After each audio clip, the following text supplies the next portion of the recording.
اون یه دونه نمیادش. بیا نترس.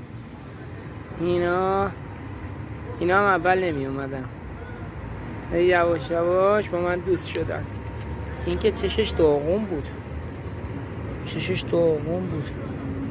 عفونت که ببینم چشتو. آره ببینم، باز کن چشتو.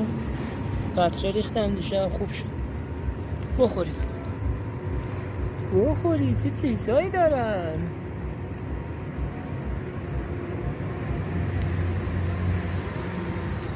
یا مادرشون اینجا بوده رفته، من اینجا دیدمشون از دیروز.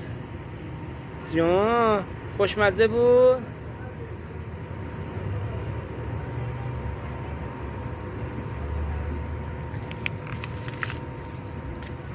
ملوسی ها، ملوسی ها، پوسکلا به به میخورن.